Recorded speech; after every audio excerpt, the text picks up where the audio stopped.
Hello दोस्तों। तो फिर से स्वागत है नए एपिसोड में। अभी हमने देखा आर्कियोजोइक काल में हमारी धरती एक आग का गोला थी और दूसरी काल प्रोटेरोजोइक में समंदर के अंदर काई ने पहली बार ऑक्सीजन बनाई। आज हम चलने वाले हैं पृथ्वी की तीसरी क्लास पेलियोजोइक महाकल्पीय काल में। यह पानी से निकलकर ज़मीन पर आने का ज़माना था। यह क्लास बहुत ही बड़ी और मज़ेदार है क्योंकि इसी समय धरती पर हमारी आज की दुनिया की नींव पड़ी। आज हमें समंदर की गहराइयों से लेकर घने जंगलों तक का सफ़र करना है। दूसरे क्लास में जीवन सिर्फ छोटे छोटे कीड़ों के रूप में शुरू हुआ था, लेकिन इस तीसरी क्लास में जीवन का बड़े पैमाना पर विकास हुआ। मछलियाँ, रेंगने वाले जीव और बड़े बड़े पेड़ पौधे इसी काल में पूरी धरती पर फैले। इसीलिए इसे प्राचीन जीवन का काल कहा जाता है। यह क्लास काफ़ी लंबी है, इसलिए वैज्ञानिकों ने इसे 6 छोटे छोटे दौर में बांट दिया। आइए इसे एक एक करके हम देखते हैं। इन 6 को याद करने का ट्रिक है, काम में ओडी सेल करते हुए 2 को कार्बन पर दिखाया गया। काम में ओडी सेल करते हुए 2 को कार्बन पर दिखाया गया। काम से हो गया कैम्ब्रियन, ओडी से हो गया ओडोविशियन, सेल से हो गया सिल्यूरियन, सेल करते हुए कार्बन से हो गया कार्बोनिफेरस, डो से हो गया डेवोनियन और पर से हो गया परमियन। ये टोटल 6 है। इसका ट्रिक है कि काम में ओडी सेल करते हुए 2 को कार्बन पर दिखाया गया। इस ट्रिक से सभी याद हो जाएंगे। चलिए देखते हैं कि करके। पहला, कैम्ब्रियन काल यानी समंदर में जीवों की भीड़। इस समय तक जीवन अभी भी पानी के अंदर ही था, लेकिन अब वो बदल चुका था। बिना रीढ़ की हड्डी वाले जीवों का राज, यानी समंदर में ऐसे जीव की बाढ़ आ गई जिनकी पीठ में हड्डी नहीं होती थी। इनमें सबसे फेमस जीव था ट्राइलोबाइट, जो एक बड़ी छिपकली या कीकड़े जैसे दिखता था। इसी समय हमारे भारत के उत्तरी हिस्से में विंध्यन क्रम की चट्टानें बननी शुरू हुई थी। वही चट्टान जिनसे सांची का स्तूप, लाल किला और जामा मस्जिद बनाने वाले लाल पत्थर मिलता है। दूसरा, ऑर्डोविशियन काल यानी पहली रीढ़ की हड्डी वाले जीव। अभी तक सब बिना हड्डी के जेली जैसे जीव घूम रहे थे, लेकिन इस काल में पहली बार ऐसे जीव आए जिनकी पीठ में मजबूत हड्डी थी। ये आज के युग की मछलियों के सबसे पुराने पूर्वज थे।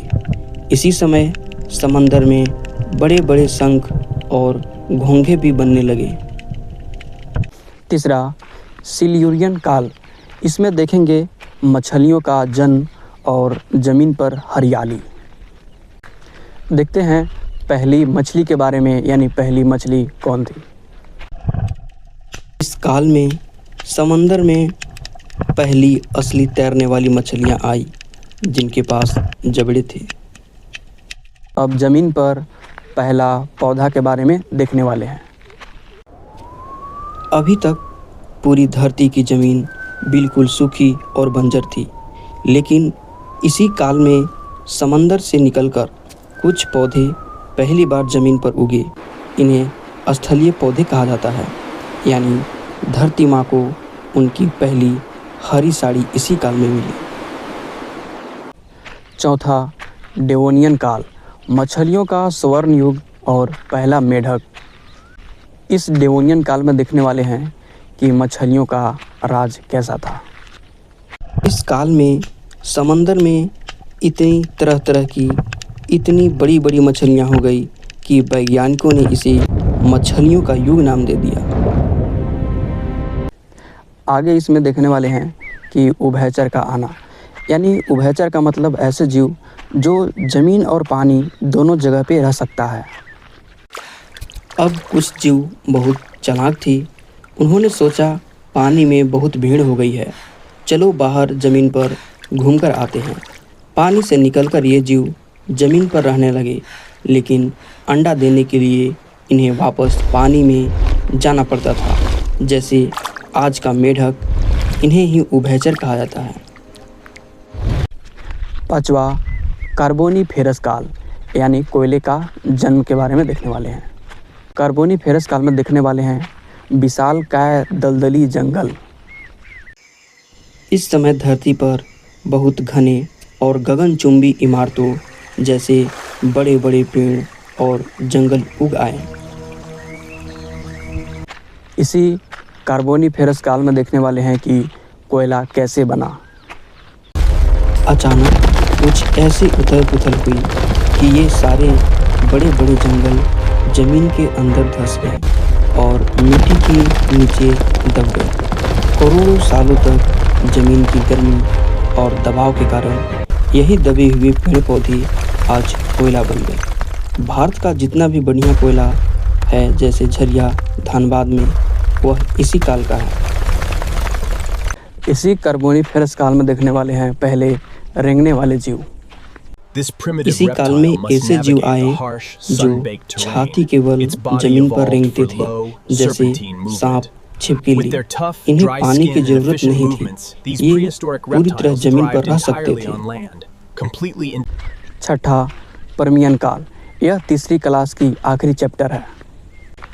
इसी पर्मियन काल में देखने वाले हैं हर्सिनियन हलचल।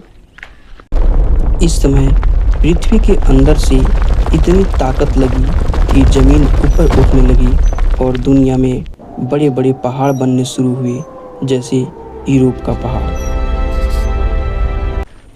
इसी पर्मियन काल में देखने वाले हैं कीड़े मकोड़े का विकास कैसे हुआ। इस समय हवा में उड़ने वाली बड़े बड़े कीड़े और आज के कॉकरोच जैसे जीवों के पूर्वज बहुत ज़्यादा बढ़ गए।